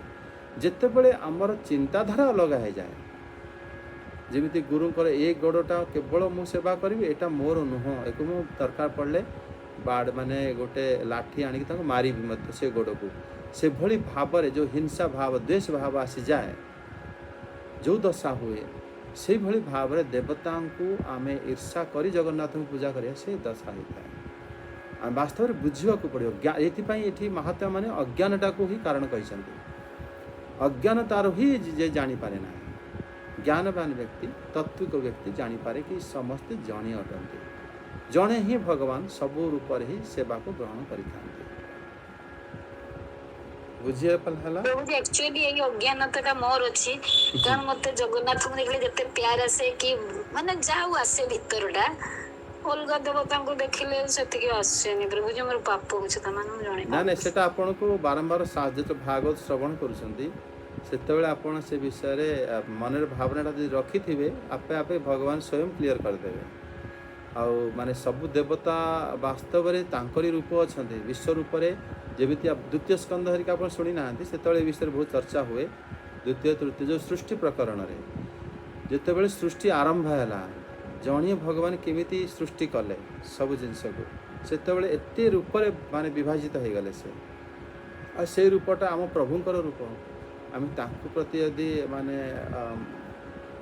हेय ज्ञान करवा जेमिति सेही भली जेमिति आम शरीर आमे केवल माने मुह को भल भाव रे ध्यान देवा आमर आंगुली आमर माने जो नख हो रोम हो बा चुट्टी हो बा पाद हो ये पर ध्यान देवानी। कि वास्तव में जदि माने पादरे भी गोटे कंटा पशि था से आमको कष्ट हुए। मुहरे जदि कौन सी जिनस बाहर सी आमको कष्ट हुए। किंतु कष्ट तो पूरा शरीर रे जेकोसी जगार असुविधा हेले कष्ट हम कष्ट तो आमको हुए। से भली भाव में संपूर्ण विश्व कौन जीव को जदि आम कष्ट दबा से जगन्नाथ को कष्ट हुए। तेणु आपण जगत्रनाथ माने सी संपूर्ण विश्व रूप से कथा जे पर्यंत आपण अनुभव न करेंगे सेटा से सत्संग द्वारा ही सेटा अनुभव होता ताहले से आम तांको सेवा पूजा कर जिते भावते ना ये अलग सी तो अलग एंकोट से तो ये सहित कौन से लिंक नहीं तांकर सेतेबेले आमको दुख वास्तव में जगन्नाथ को मध्य दुख आमको आम ठीक भाव में पूजा न करि पारुथुबारु आमर आत्मा मध्य शांति प्राप्त करे ना आमको अशांत। हरे प्रभु जय जगन्नाथ। प्रभु मोर गोटे प्रश्न अच्छी प्रभु जी मु आमर प्रथम माने गायत्री को दीक्षा नहीं आमर ब्राह्मण घर गायत्री होची आमर इष्ट पूजा दीक्षा नहीं पूजा करे तापर कृष्णकर एडे सुंदर रूप जे मु तादरे आकर्षण माने ये ताको पूजा करे। तेणु आउ सब जो फोटो अच्छे पूजा फूल चंदन है सब दे पूजा करे भोग करे किंतु जमती गायत्री जमी पादार्घ्य कि आसन बसन ये सब दे पूजा करे केवल गायत्री को सेमती पूजा करे। प्रभु जी यही मोर कौन भूल ना ठीक ये कौन हम ना माता जी ये पूरा संपूर्ण ठीक। कारण आपण गायत्री मंत्र जदि आपण बुझे धीरे धीरे सेटा श्रीकृष्ण को ही से मंत्र प्रयोज्य एवं गायत्री हेले तांकर शक्ति स्वरूप जोगमायांकर आउ जो अन्य देवता माने भगवान भिन्न भिन्न रूप भली जेमिति ब्रजवासी माने सब देवता को पूजा कले से कृष्ण को पूजा करें से भली भाव में आपण जिते सत्संग आगु को करेंगे से जानीपारे वास्तव में देवता को जिते आम पूजा करी श्रीकृष्ण ही पूजा भी करा जाई पारिबो। ତେଣୁ ସେଭଳି ଭାବରେ ଯେତେବେଳେ ଆମର ବୁଦ୍ଧି ବିବେକ ଆମର ସବୁ ଠିକ୍ ହେଇଯିବେ ସେତେବେଳେ ଆମେ ମୃତ୍ୟୁ ସମୟରେ ଆମେ ଯାହା କରୁଥିଲେ ମଧ୍ୟ ଭଗବତ ଧାମ ହିଁ ପ୍ରାପ୍ତ ହେବ। ସେଥିରେ ପୁଣି ଦ୍ୱେଷ ଭାବ ରହିବ ନାହିଁ। ପୁରା ଜଗତ ହିଁ ତ ଆପଣଙ୍କର ମାନେ ଆପଣଙ୍କୁ ଭାବିବେ ସମ୍ପୂର୍ଣ୍ଣ ଜଗତ ହିଁ ମୋ ପ୍ରଭୁଙ୍କର ମୁଁ ତାଙ୍କର। ସେଥିରେ ପୁଣି ଆପଣଙ୍କର ଯେଉଁ ସମଭାବ ସମ୍ପନ୍ନ ଯେମିତି ଆଗକୁ ଶ୍ଲୋକରେ ଆମେ ବିଷୟରେ ଶୁଣିବା ସେ ବିଷୟ ସବୁ ଆପଣ ଭଲ ଭାବରେ ବୁଝିପାରିବେ। ପ୍ରଭୁଜୀ ମଧ୍ୟ ପୂଜା କରୁଛି ତାଦେହରେ କିଛି ଅସୁବିଧା ନାହିଁ। ତା ଗାୟତ୍ରୀ ଆଉ ମାନେ ଭଗବାନ ଶ୍ରୀକୃଷ୍ଣ ସବୁ ଗୋଟିଏ। ହରିଓମ ପ୍ରଭୁ। ଆଜ୍ଞା ଆଜ୍ଞା ବହୁତ ବହୁତ ପ୍ରଭୁଜୀ ପ୍ରଣାମ। ମୋର ଏଇ ପ୍ରଶ୍ନ କିନ୍ତୁ ଟିକେ ଡିଫରେଣ୍ଟ ରହିବ। ଆପଣ ଟିକେ କ୍ଲିୟର ଆଜି କରିଦେବେ। ମୁଁ ଭାବୁଛି ଆଜି ବୋଧେ ସେଟା ମୋର ମନରୁ ଦୂର ହବ।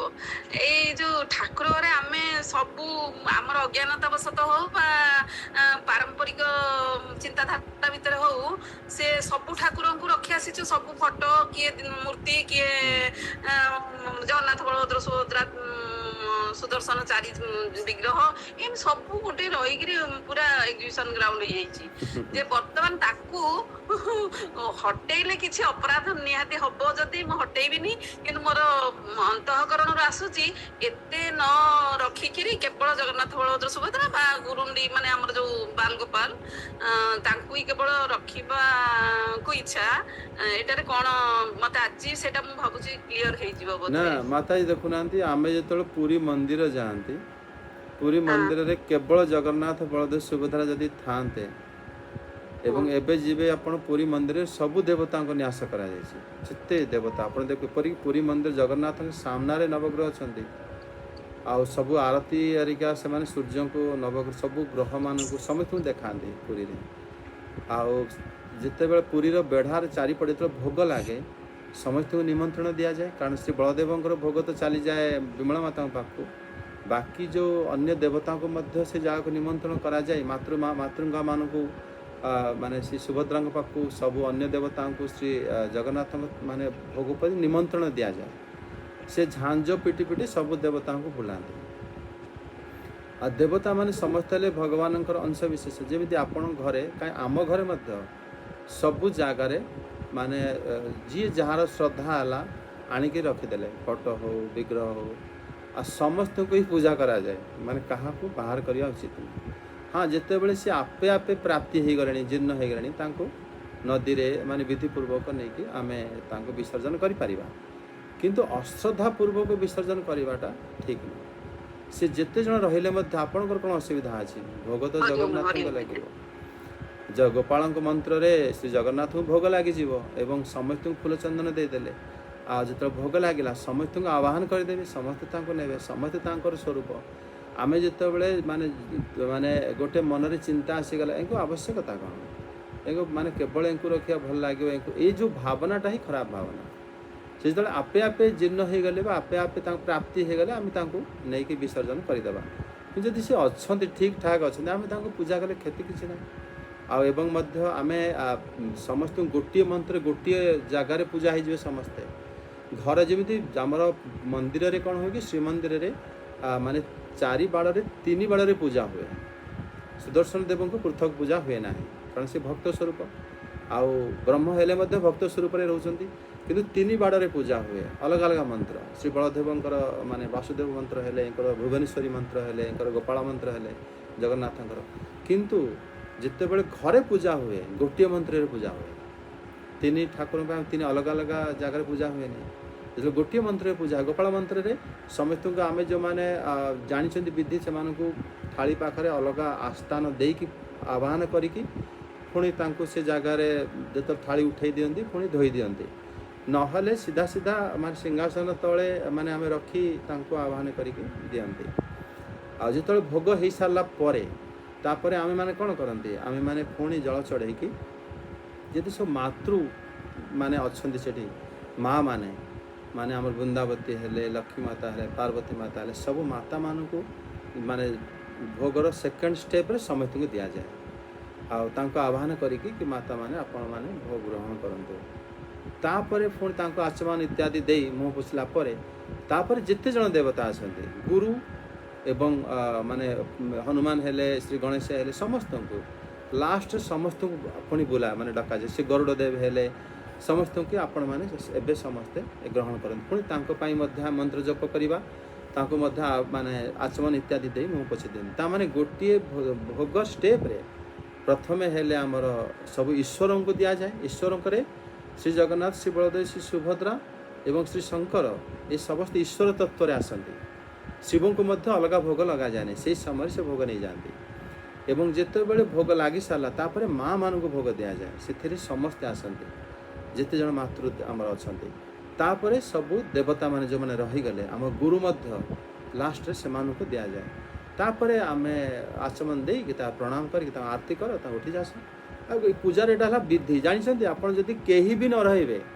केवल जदि जगन्नाथ भी रहे तथा तीन विधि पूजा करा जाए जगन्नाथ रथ यात्रा आम जीव पशुपाल रथ पूजा यात्रा कराए जो भोग भी पूजा कराए आम कहते केवल जगन्नाथ पूजा करते ना आम जो तीन जन को भोग लगाती से अलक्षित भाव में देवता माने था मातृ माने था उद्देश्य नवेदन कराए पानी छड़ा जाए माने जदि घरे प्रत्यक्ष अच्छा ही दि जाऊँगी असुविधा कौन आपड़ जदि एकुटिया श्री गोपाल को पूजा करें तथा आपण पूजा कला निश्चित तुलसी देवी को राधाराणी की गोपी मान तो डाकिबे कि नहीं पुणी तापर पुणी भगवान भक्त मान डाकिबे माने भोग को ग्रहण करते से कथा तो घर भीतर हो जिते देवता था समस्त को एका बेले डाकिदेवे समस्ते खुशी भोजन करेंगे एवं प्रथम गोपाल तापर माता मान को तापर पुणी आमर देवता मान को गुरु को समस्त भोग दि जाए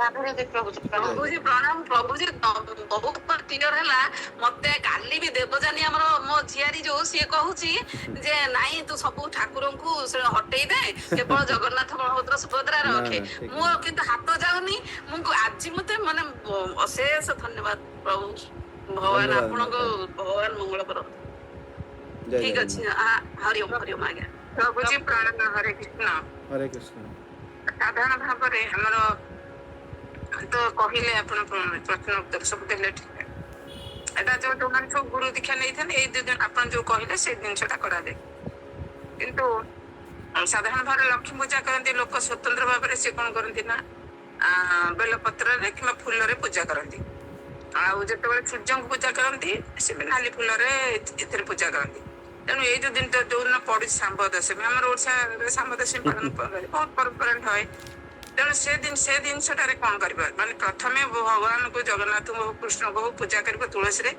से प्रसाद नहीं समस्त को दब ना स्वतंत्र भाव में नहीं पुणी बेलपत्र कि तुलसी कौन बेलपत्र कि ये देगी नहीं कि तब फूल देगी पूजा कर देखो तो माता जी आप लक्ष्मी पूजा कहले आप जानते जमी आमर लक्ष्मी पूजा भी जिते पृथक भाव में हुए से जो जानी था ब्राह्मण से श्री नारायण को माने माता लक्ष्मी बाम पटे रखी था रखी आह्वान कर दी जन को एकाठी पूजा करा जाए केबे लक्ष्मी माता एकुटिया पूजित हुंती ना आपण कहते सूर्य को पूजा सूर्य को वास्तव में आम द्वादश स्कंद भागवत अच्छी सूर्य को श्रीकृष्ण रूप ही पूजा करा जाए आम जो द्वादश स्कंद सूर्य मान द्वादश आदित्य विषय आम शुणा सूर्य पूजा श्रीकृष्ण को पूजा ही होता है एवं बाकी रहा सांब दशा आम लोकाचार जो जो सब नियम नीति अच्छी से कौन हुए माने ताकू वैष्णव माने ये सीरीयसली नियंतनी जो पूजा करा जाए वास्तव में से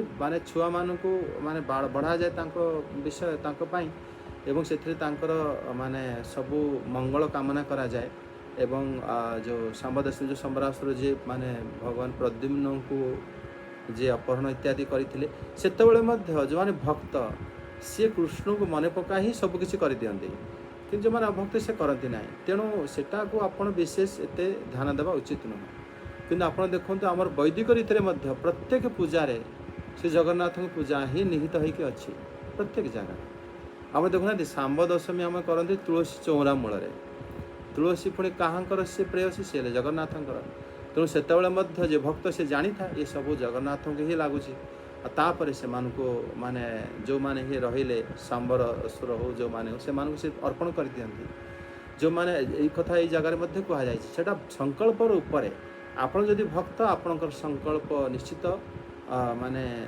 जगन्नाथ केन्द्रिक हेब आपण जदि भक्त नुहंती आपणकर माने जो पूजा अर्चना आदि से अन्य भूत केन्द्रिक हम बा देवता केन्द्रिक हो सेटारे दोष लगी था।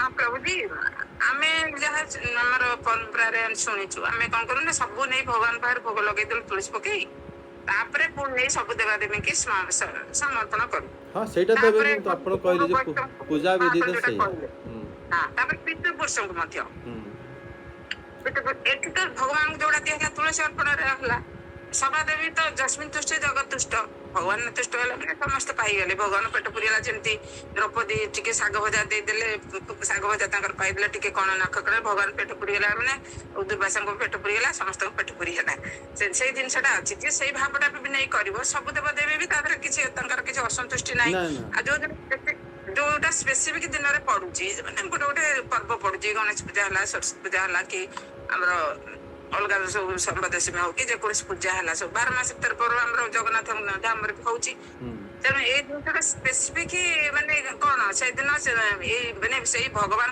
नैवेद्य नैवेद्य प्रसाद को नहीं अर्पण करा ना कौन भाविकी कौन कौन पकई कर ना देखो तो माता जी जिते गणेश पूजा इत्यादि हुए छुआ माने करती पाठ पढ़िया आउ से माने सेटा को आमे जो ये चर्चा रे रखिबा उचित नुह। जो माने माने प्रकृत विधि अनुसार जिते करा जाए आपण गणपति मंत्र देखंतु शिव पुराण हिसाब रे हमर ब्रह्मवैवर्त पुराण मध्य रही गणपति केस पार्वती माता गणेश को पाइले केमिति श्रीकृष्ण को पूजा करी प्राप्त होते से आउ जिते बड़े विधि आसे पूजार से पुणी श्रीकृष्ण ही पलि आसती से जगह को आ जिते बड़े आम छुआ मैंने कर बुद्धि से माने तो बालक कह ना से माने तो माने परिपक्व से ही न था से माने स्कूल पूजा करती सरस्वती माता को गणेश को आमको विद्या दियो ये भाव में कि जिते दीक्षित व्यक्ति से सब पूजा करे जमी एवं क्षीरोधिनी माता जी कहले आम ठाकुर घर आम भी गणेश पूजा कर सी अच्छा मूल रही जाती जी रही जाती आमर जिते सब जगार पीऊले गणेश जो कौन कहले क्षीर पीऊले आम घर पीऊले जब बहुत छोट गणेश अच्छी बहुत एत लोक आसिले कहले ठाकुर बेसी माने जीवंत अच्छा समस्त आनिक दौले से जो गणेश जी पूजा केमी करतु आम बापा आम जिते बापा मेन मुख्य करती केमी करती श्री जगन्नाथ को पूजा है समिति पूजा है किंतु से गोटे भाव अच्छी जोटा कि श्लोक पूर्व आम चर्चा कल सेटा है कौन आपणकर संकल्प मनरे तांको प्रति श्रद्धा अच्छी ना मनरे द्वेष भाव अच्छी यहीटा है मुख्य कथा जदि आपड़ कहते हाँ जगन्नाथ भोग आणिकी आम भोग लगो कौन दोष ना किंतु यदि सेतेबेले दोष माने लगेला बेले आपण तांकर प्रति हीन भावना अच्छी सेटा मध्य जगन्नाथ को दुख लगे ता अर्थ है तत्व जदि आपण जानी ना श्री गणेश किए श्री शंकर किए श्री लक्ष्मी किए ताहले आम जहाँ भी करें से दोषावह हो जाए तत्व बुझा हम से भिन्न नुहति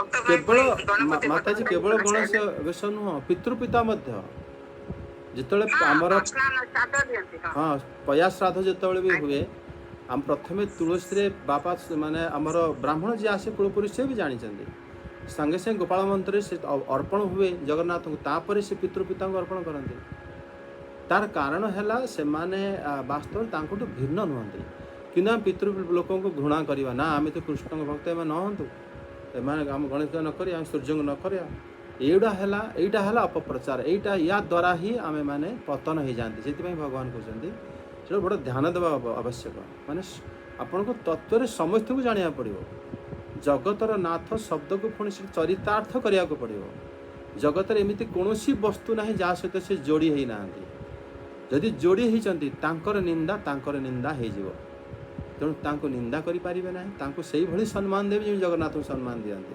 ताहले जगन्नाथ खुशी हम प्रत्येक जीव जगत गछ लता ठू आरंभ कर जीव जगत आरंभ कर पानी आकाश वायु पृथ्वी पर्यंत प्रत्येक जगार जगन्नाथ संबंध अच्छी तेणु आम कौन जगह को आम हतादर करें ना जदि वास्तव में आपड़ भक्त हाँपे इच्छा कर समस्त पूजा हो प्रभु जी राधे राधे प्रणाम। राधे। प्रभु जी आपण जो गणेश पूजा कले जेमति आमे घरे माने कलश पूजा करछु तो सेटा गणेश को ये करी पूजा करा जे सिटी कहंती जे हमर जो ब्राह्मण पूजा करे गस्त कले सिटी आगो प्रसाद तो भोगला लागे तो आमे आगो सिटी भोग लगे परे भगवान के पाखरे लगा। देखो माता जी ये जो विधि जमीती आपण मानकर दीक्षा नहीं नांती आ ब्राह्मण आमर पुरोहित जो कथा कहले वैदिक साहित्य से नियम अच्छी आपन देखे पुराण रे वर्णन अच्छी बिना गणेश पूजार अन्य को दिया जाए ना कौन से देवता पूजा हो पारे से पूजा निष्फल हो तेणु आपण जोटा माने आमे धाम रु बाहर जदि आमे मान लो वृंदावन रोचु आम तापर से गणेश ही सी हेले गोपाल कारण वृंदावन रे जो गणेश हेले विघ्न विनाशक एवं स्वयं यशोदानंदन जी सी निजे गोपाल जी मध्य ही गणेश उपवेशन थाए सी विघ्न विनाशक आम जो दीक्षा नहीं जानती मु धाम कथा कहूनी दीक्षित जो माने तो दीक्षित आप जानते आमर गणेश विषय जो आमर पुराण अच्छी सी हेले विघ्न विनाशक ब्रह्म संहितार मध्य अच्छी आप जानते आमर वैष्णव माने जो ये नरोत्तम दास ठाकुर लिखिं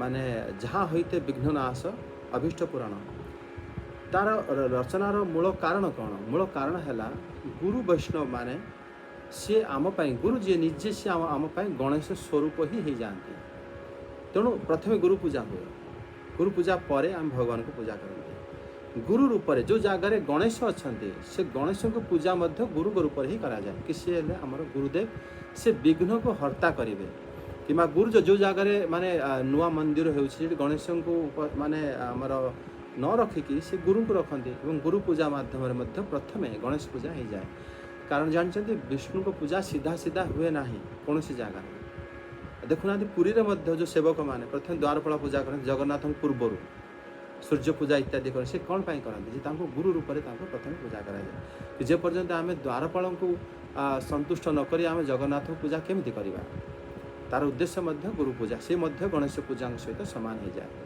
आ देखो केबे हेले कौन पूजा सीधा सीधा मूल विग्रह को पूजा करा जाए ना सी जेकोसी पूजा होता प्रथम गणेश को पूजा कराए कलश आवाहन करा जाए आ देखो आमर जो भाग सप्ताह हुए आम एत कलश क्या आह्वान करते गुरु को आह्वान करते श्री सुखदेव को आह्वान करते प्रथम से पूजा है श्री गणेश आदि पंचदेवता पूजा माने आह्वान करा जाए तापर जाकि माने भागवतम कथा आरंभ हुए से सब विधि वैदिक विधि तेणु जो ब्राह्मण आपन कले से कौन मिछ कही ना कारण से शास्त्र से नियम बिना गणेश पूजा हो पारे जदि आपन घरे कलश अच्छी ताहले कलश आप जदि से कलश को अवश्य सब बेले रखा जाए नहीं विसर्जन हो जाए जदि से रखिंट कलश आपड़ प्रथम जहाँ भी पूजा करते गुरु रूप में पूजा करते अवश्य जिते दीक्षा हो जाए से मतभेद कौन हुए कारण से जगार तुलसी गणेश पूजा तुलसी लगे ना माने जो जगह तुलसी लगे से माने दीक्षित भक्त नियंती ना से समय कौन हुए से माने पूजा कले श्रद्धार सहित से पुणी कौन करते भोग को से पुणी करती ना निजे ग्रहण करि पारंती ना यहाँ व्यतिक्रम होता है किंतु जितेबले आमे माने दीक्षा हैला पर जो पूजा अर्चना आदि करती से आमे गुरु को आह्वान कला परे गुरु को भोग आमे शेष दियंती जगन्नाथ भोगटा एठी किंतु कौन ना गणेश प्रथम पंचपूजार पूजा करा जाए पूरा संपूर्ण पूजा हो जाए जिते किंतु भक्त जो माने पूजा करती गणेश को से कौन करती ना आमर प्रथमे गणेश को फूल चंदन इत्यादि दे देके भोग को तापर से जगन्नाथ को पूजा माने फूल चंदन तुलसी सब दे दियंती भोग देला बेले जगन्नाथ गोपाल मंत्र रे गणेश को आह्वान करी प्रथमे गणेश को खुअंती से गणेश देव को आह्वान करी श्री विष्णु को पूजा प्रथम भोग अर्पण कर दियंती से समय माने समस्त पूजा हैला परे पुणी माँ मान को पूजा करा जाए से भाव है अलग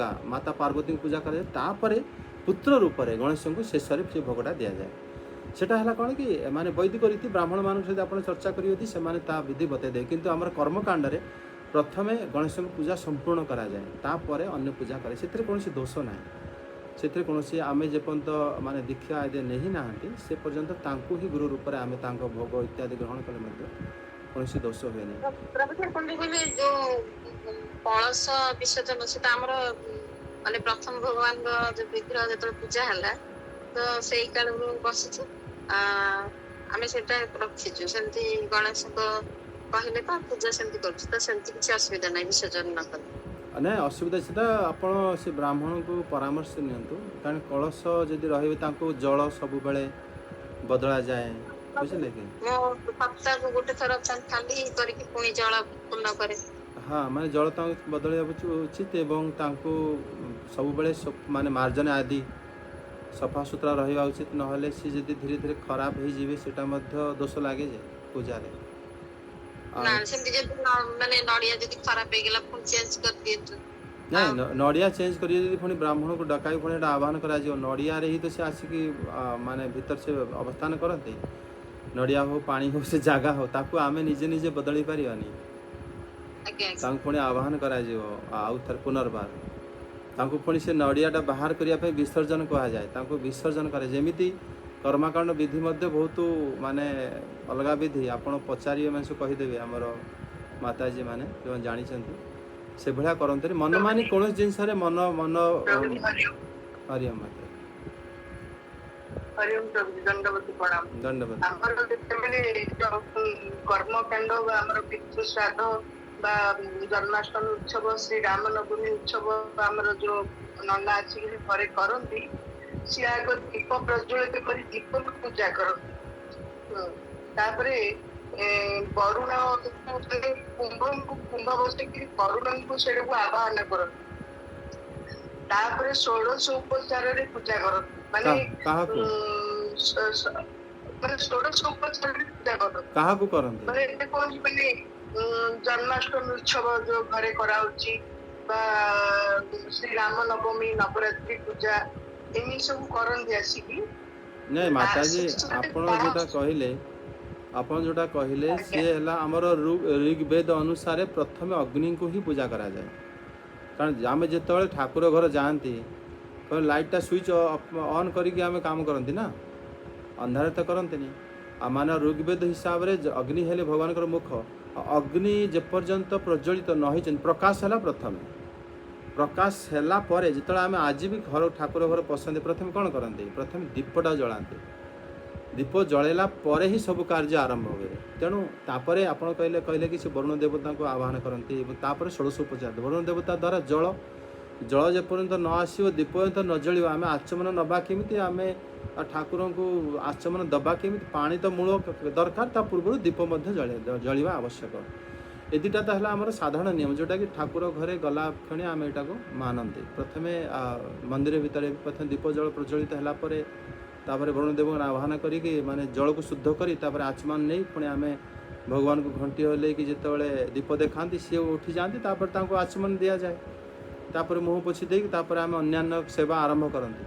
ତେଣୁ ଏଠି ଯେଉଁ ଆପଣ ଯେଉଁ କହିଲେ ବୈଦିକ ନିୟମ ହିସାବରେ ସବୁ ନିୟମ ଠିକ୍ ଅଛି, କିନ୍ତୁ ସଂକଳ୍ପ ହେଲା ଏଠି ମୁଖ୍ୟ ଭଗବତ ଗୀତା ଅନୁସାରେ। ସଂକଳ୍ପ ଯଦି ଆମର ଉଦ୍ଦେଶ୍ୟ କି ଆମେ ସବୁକିଛି କେବଳ ଜଣକୁ କରୁଛନ୍ତି ଏବଂ ଇଏ ଆଉ ଅନ୍ୟମାନଙ୍କ ପ୍ରତି ଆମର ଈର୍ଷା ଭାବ ନାହିଁ, ତାହେଲେ ସେ ପୂଜା ଗୁଡ଼ିକ ଆମକୁ ମୁକ୍ତିର ରାସ୍ତା ଦେଖାଇ ଦେବ। ଯେତେବେଳେ ଆମେ ଅନ୍ୟମାନଙ୍କ ପ୍ରତି ଦ୍ୱେଷ କରନ୍ତି, ନା ଇଏ ଅଲଗା ଇଏ ହେଲେ ଅଲଗା, ସେତେବେଳେ ଆମର କ'ଣ ହୁଏ ନା ପତନ ହେଇଯାଏ। ଏଇ କଥାଟା ଏଇ ଜାଗାରେ କୁହାଯାଇଛି।